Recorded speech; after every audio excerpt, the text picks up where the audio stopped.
In part 1 of this series on gamification, I roughly summarized the 8 core drives of the Octalysis framework. For each core drive, I gave a video game I was addicted to as a kid that particularly targeted that core drive. Check out part 1 up above. In part 2 of this series, I will analyze the differences between games and real life, and then I will discuss how we can make our real lives more like video games to make us want to do hard things. To learn how to do this, we must first define what a game is. Then we can understand what differentiates games from real life and how these differences make games more fun for many. What is a game? According to Bernard Suit, philosopher and game studier, a game is anything where there's a voluntary attempt to overcome unnecessary obstacles. Golf is a perfect example. Practically, I could stand right next to the golf ball and puck it in with one shot. Call me Tiger Woods, thank you. But this wouldn't be any fun. In reality, golfers give themselves an unnecessary obstacle. They distance themselves from the hole before making their shot. This is what makes golf so enjoyable for some. The golfer and anyone watching are at the edge of their seats, or as much as you can be for golf. Will they hit a hole-in-one? Will they blast it into the trees? In addition to unnecessary obstacles, all games have five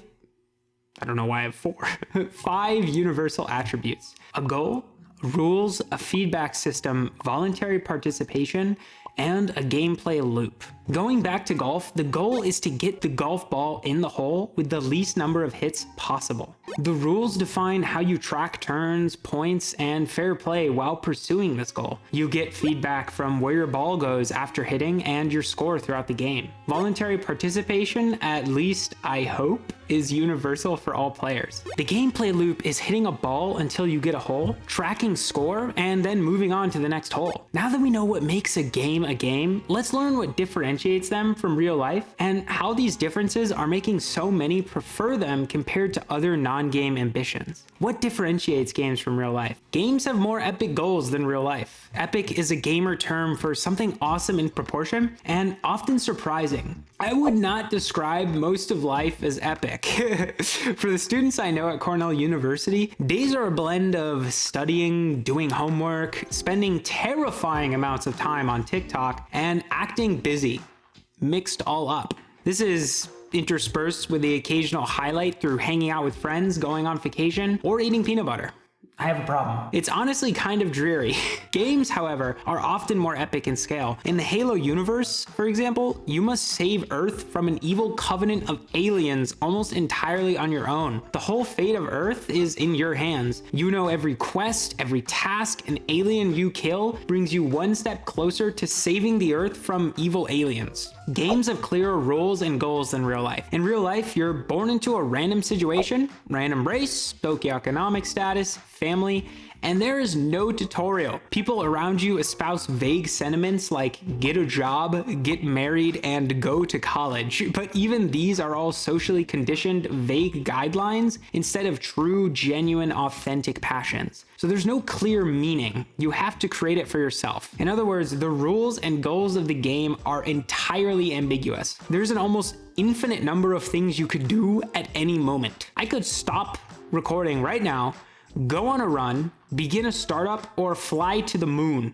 What? A kid can dream. In games, however, the rules and goals are usually crystal clear, unless you're playing a puzzle game. But in Animal Crossing, it's collect this many acorns. In golf, it's hit the golf ball. And in chess, it's take over the other side's king. Even if you don't know exactly what you need to do next, you're comforted by the fact that you know there's something you should be doing. You just haven't figured it out yet. Games have a tighter feedback system than real life. In real life, most things that are hard to do but pay off in the long run have no urgency but immediate pain, whereas most of the things that are easy to do but suck in the long run have a sense of immediate pleasure but long-term pain. In other words, the time between action and reward in real life is naturally the opposite of what it should be. Just think about describing a kid, Jimmy, why a kid Jimmy should study for their Algebra 2 test. Well, little Jimmy, if you study 1 hour now instead of playing video games, you might be able to score 5 points higher on your test in a few days, and then your grade for Algebra 2 will be slightly higher, which will make your GPA higher. And with a higher GPA across all 4 years of high school, you might be able to get into a good college, so you can get a good job, so you can blah, blah, blah, blah, blah. Can't really blame Jimmy for playing Fortnite instead.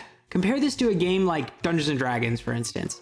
In D&D, you have clear progress when you upgrade your sword from 9 damage to 10. In other words, the feedback system in games is much faster and clearer. Your actions usually have immediate and clear consequences, whether good or bad. Games have more voluntary participation than real life. In real life, much of what we do is forced upon us, causing us to suffer from psychological reactance. If you're born into a poor situation, you must work harder than others who have life given to them on a silver platter. For many, traditional schooling is an endless cycle of forced reading, doing homework, and studying concepts that don't interest the student. This leaves many to mistakenly believe they don't like learning, when in reality, they just don't like being only forced to learn. But in a game, you can choose what, how, and whom to play. Do you want to play a game requiring strategy and critical thinking? Or how about a game where you can turn off your brain and simply relax? What if you just want to play a murder hobo and kill everyone you come across? Definitely not me. In all of these cases, you voluntarily choose what to do, giving you a sense of responsibility for your actions. Games have a more addictive gameplay loop than real life. In real life, your gameplay loop, the core flow of action, progression, and reward, changes based on your situation. But for many, it typically involves a blend of working, doing chores, studying, and the occasional highlight when hanging out with friends or going on vacation. For many, this gameplay loop doesn't give nearly enough meaning to life, and they fall for the more pleasurable gameplay loops, driving all addictive behaviors. In games, however, the gameplay loop is the game's most addictive and fun part. For example, the gameplay loop in most RPGs is to fight monsters, level up, build skills, acquire new gear, and fight bigger and better monsters. It's wonderfully addictive because you feel like you are constantly improving. The rewards of the gameplay loop in games is naturally novel. When you complete a level, beat a boss, or unlock a new item, you gain access to tons of new opportunities and pathways. And one of the core things we know about dopamine is that intermittent novel rewards release dopamine much more than rewards we expect and are used to. Games generally promote failure more than real life, and many people in life are allergic to failure. They are chronic perfectionists. Because of this, they shudder from challenge and novelty. I believe this is because in real life, we know to get really good at anything, it's hard. Becoming a master chef, professor, or doctor takes years of dedicated effort and measuring opportunity costs. Unfortunately, the prospect of going through all this effort leaves many so numb they don't even try in the first place. Gamers, however, love failure. A part of this is because the ease and speed at which we progress in a game compared to real life is massive. In The Sims, we can become a master chef in a single day of real life. But the more important reason is that by their nature, games promote failure. In Super Mario Bros., for instance, the gameplay loop is running and jumping your character through a level until you almost inevitably die. Every death gives you insight into what you should do to make it farther next time. Failure is built into the game. Because of this, players see failure as fundamental to the learning process rather than something to be avoided at all costs. To promote failure even more, the best games tailor their difficulty to fall right into the player's Goldilocks zone. The zone where something is not so hard that it's frustrating, but not so easy it's boring. This primes gamers to enter the flow state, the state in which all otherworldly matters fly away and consciousness of the self goes away. People in the flow state literally describe themselves as flowing through time. It's the state that causes me to say, "One more turn" in Civilization 6 at 6 p.m., only to repeat the exact same statement until 3 a.m. in the morning. Contrast this to real life where people are constantly doing things that are so hard they're frustrating or so easy they're boring. This makes entrance into the flow state virtually impossible, leading to a terrible feeling of self-consciousness in virtually all activities. So it's clear then, we should denounce everything we're doing in real life and enter into the game world. From what we've discussed, it seems games are better than real life in every way. Not so fast. Even though games win on every other front, their rewards are superficial compared to real life. The time you spend playing a game doesn't usually translate to real life advancement or help toward another person, unless you're a professional gamer. My hundreds of hours playing single player in Total Warhammer 2 don't translate to real life. I have nothing to show for it in the real world. Even the thousands of hours I have in Minecraft playing with my friends might have been better spent seeing them physically outside for a round of volleyball. Life rewards, however, are infinite. One insight gained from reading can last forever. A finished product or deliverable can form the building blocks of future work and career advancement. Luckily, playing games and living life are not mutually exclusive. By analyzing the differences between games and real life, I've managed to make myself enjoy learning and studying. Let's discuss how you can too. How to gamify your life. Make life more epic. Typical trip to the grocery store is seen by most as boring, and as a student with dining halls, it's hard to motivate myself to cook. But what if I thought it as a dinner quest to cook a monster tikka masala with dragon meat, chicken, lava spice, turmeric, and other ingredients? And I have to find all these ingredients while evangelizing the common folk, saying hi to other shoppers, to my king's religion, the spaghetti monster. Now that has a more epic and game-like scale. You can do this with any activity you do. Make a story out of it and make it more epic. You can also make your whole life more epic by fleshing out higher order goals. Two of my highest order goals are to become a voice in the Obsidian community and a professor of psychology. Building a second brain has saved me from video game addiction and stopped me from being a cookie cutter student. It's made me enjoy learning and studying. Every day I wake up with a joy and curiosity for what I will learn. The prospect of spreading this joy and curiosity to others through content creation and teaching is epic. To apply this to your own life, find your own highest order goals, things that inspire you every time you hear them. The next step is to make them clear. Make the rules and goals clear. It's a common misconception that the biggest thing holding people back from striving towards their goals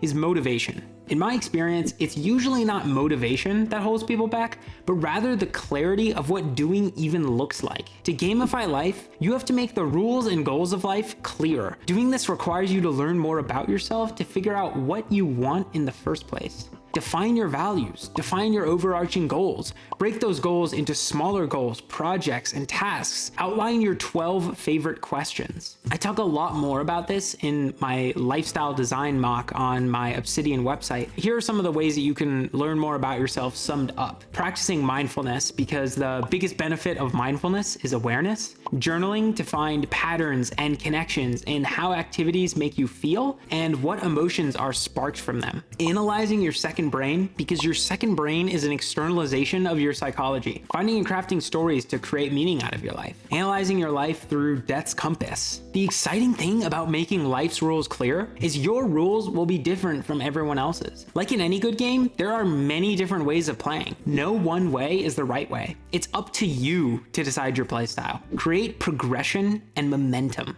By defining your rules and goals, you can create a feeling of progression and momentum. Your life will become a story, a series of epic quests where you level up, build skills, and form alliances. Every activity and object you attain serve as a progression in your story, including failures. Books are knowledge power-ups, exercise increases your physical stats, and food fuels you for more epic adventures. To make this work, however, you need to shorten the feedback loop between pursuing your goals and seeing results. This is what creates the feeling of progression and momentum. One of the best ways to do this is through instilling a habit of regular journaling and reviews, daily, weekly, monthly, and yearly. Only through seeing our lives over weeks, months, and years do we begin to see the stories underneath. Our daily actions start to feel like they mean something because we can see their effects in the long term. If you want to learn more about how to do this, check out my video, Creating My Best Average Day with Obsidian Periodic Notes up above. In addition, find other ways to shorten the feedback loop between action, reward, and reflection. As a content creator, I have my parents, friends, and fellow students give me advice on how to make my content better after every upload. Participate voluntarily. Once you understand yourself on a deeper level, you can start to explore projects and goals that aren't forced upon you. Have you always wanted to write a book, go skydiving, start a long-running D&D campaign? Now you can. Participating voluntarily by following your own projects and interests allows you to avoid psychological reactance. Hopefully, you'll realize it wasn't learning that you didn't like, but rather only learning what you are forced to. This doesn't mean you shouldn't follow any socially conditioned goals, but having multiple things that make up your identity will make you stronger to adversity in the case that one of your goals gets blocked. Build your gameplay loop. The game of life secretly has a core unit you can build a gameplay loop around. The day is the core gameplay unit of life. Realizing the day is the core gameplay unit takes away tons of pressure. Instead of focusing on weeks, months, and years all the time, you can instead focus on ingraining the best mixture of habits, projects, and activities that will propel you toward your goals. As long as you're still planning for the future at some times, most likely during your weekly, monthly, and yearly reviews, you can be fully present during most of the day, entering a deep flow state. So ask yourself what your perfect average day is. What habits, projects, and activities do you do on that day? How have these activities made you feel in the past? What type of person has that day? What are they passionate about? Who do they hang around? Then start to build that daily gameplay loop. When I asked myself these questions, I crafted the best average day in my calendar by pre-scheduling activities so they didn't get taken over by my future self's bullcrap. Most days I run in the morning, do my daily highlight, go to the gym in the afternoon, walk in nature for at least 45 minutes, and read at night. These are things I know from past experience give me great joy. Stop being a perfectionist. Gamers adopt a gameful mindset. They don't fall in the face of failure, but stand up stronger. In real life, you can apply this by rejecting perfectionism. Embrace failure. Realize every time you fail is an opportunity to learn from your mistakes. In fact, failure is often better than success because success keeps you in the same place. Failure sparks change. Lower the bar for success. Ask yourself this before doing anything. What would this look like if it were easy? Want to write a book? Start with a habit of writing for 5 minutes in the morning. Want to run a marathon? Start with a habit of running a kilometer every day.